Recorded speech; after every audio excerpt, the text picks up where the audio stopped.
two, 1, 2, 3, 4. Say what again? Probably a suit.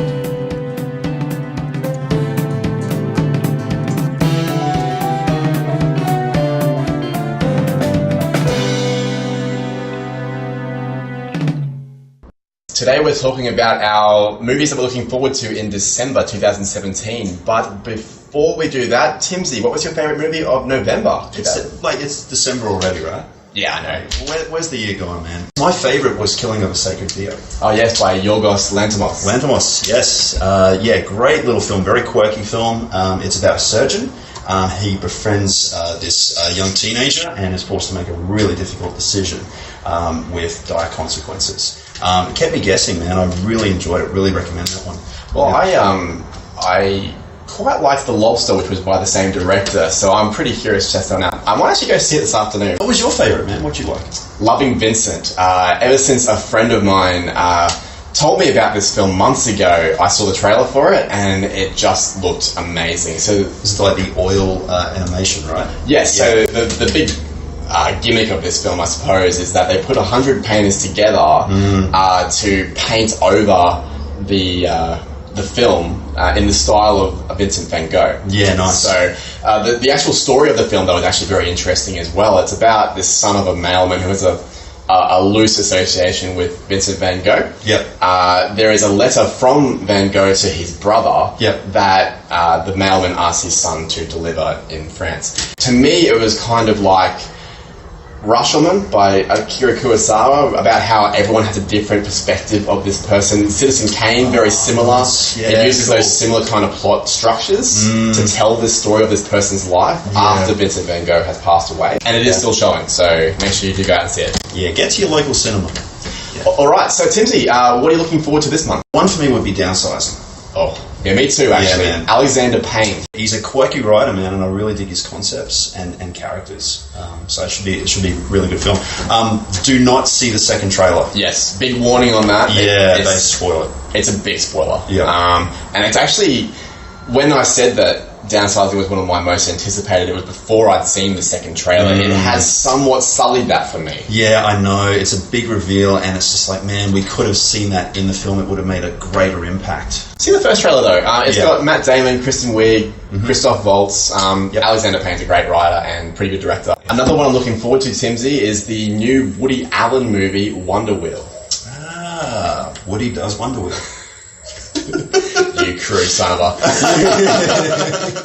It should be a good watch, man. Woody Allen, for me, he is one of those writers, directors who can drive his stories forward with dialogue, and there's just not many that can do it. He does it well. Yeah. It's definitely something I appreciate. Some of my favourite movies ever. You look at Midnight in Paris, One of mine. Annie Hall, Yep.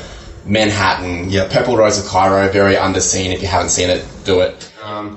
Woody's one of those guys that he's so prolific that he's not always going to be at the top of his game. Yeah. When he is, Unmatched. yeah. He's seriously the best at what he does.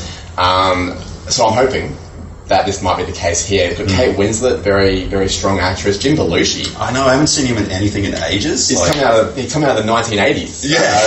To drop into 2017 for us. Disaster Artist. Ooh, okay. Yeah, man. Yeah, James Franco. I don't know if you're a huge fan of The Room. It's highly enjoyable for all the wrong reasons for me. I've not actually seen The Room. I've got friends of mine that are begging me to watch it. Oh, dude, it's a riot. And I would recommend going to a theatre to watch it. To watch it with other people. Yeah, I've heard because this. the crowd, it just goes absolutely insane. So it's a dreadful film, but it's highly enjoyable. Like, probably one of the worst films ever made. James Franco plays Tommy Wiseau. Is that Yeah, right? that's exactly right. And I've got to tell you, man, having seen The Room and then watched the trailers of James Franco. yeah, he is nailing it, man. He's doing a really good job. Possibly Oscar. Possibly Oscar. Which wouldn't that be a riot? Look, I'm not a Francophile generally, and that's Yep. nothing against the French, of course. Yep. And Yeah. I've got to say that we often crap on spoilers in trailers. Yep. But that is a really good trailer. Totally, man. It reminded me of Ed Wood, Tim Burton's film, Yeah. 1994, and it just seems to, like, that film really carried the message, like, no matter what you come up against, never give up, make the film that you want to make, even if you don't necessarily have a great vision. One that not many have heard about is a Japanese anime based on a manga series from last year called In the Corner of the World. Right. And the long and short of it is that it centers around this young woman and her new family living near Hiroshima during the time of the Hiroshima and Nagasaki bombings. Right. Okay. Cool. And obviously, being a Japanese told story, and an animation, it immediately makes you think of Grave of the Fireflies. If you've seen that, if you haven't, do it. 1988 film, right? Yes. Cool. Studio Ghibli, absolutely one of the best animated movies ever made. And really harrowing. And I've got a feeling that this one's going to hit some similar beats. And one thing that I find refreshing about Japanese movies that tell the story of World War II, particularly the Hiroshima and Nagasaki bombings, is that you get the anti-Pearl Harbor view. You know what I mean? Anti-Hollywood, yes. Yes. The new film by Luca Guadagnino called Call Me By Your Name is starring Armie Hammer. This guy has a real ability to break down these emotional characters with some really interesting kind of indie-style, European-looking cinematography in European locations. Yep. I saw some stills of it, man. It looks gorgeous. And the trailer, it looks like a genuinely interesting story. It looks like Armie Hammer's brought his chops. Like, he's ready to act. Are you looking forward to Last Jedi? No. Not at all. Not even a little bit. No. I've got to say, I'm not one of these people that grew up with Star Wars. Right. I came into the series only just before Force Awakens. Don't hurt me. Yeah. Anyone, please. Look, I was one that grew up with it. Star Wars was just part of my childhood. Yeah. One of the first films I ever saw with my dad. Well, and that's really special. Yeah. But even without the childhood experience, they're still good movies. Oh, yeah, man. Well, some of them anyway. Well, yeah, it's about 50-50. You know, but this is the 8th film in the series, so what could possibly go wrong? You know? Well, actually, I kind of like the 50-50 split you talked about because we've gone Force Awakens, which I quite enjoyed.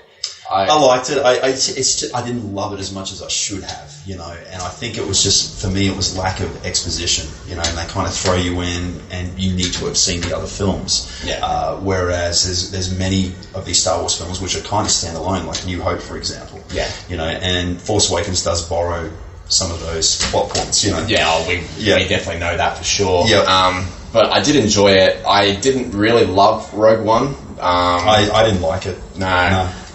So hopefully we're back on for a good time. That's it. We're back into main canon now. Should be interesting nonetheless. I mean, Rian Johnson, I was a big fan of Looper. I love that film. Great director. Most of the cast are back. John Williams is doing the score, of course, which, you know, I mean, the man is a modern-day Beethoven, as we know. He's immortal. Yeah. He is, absolutely.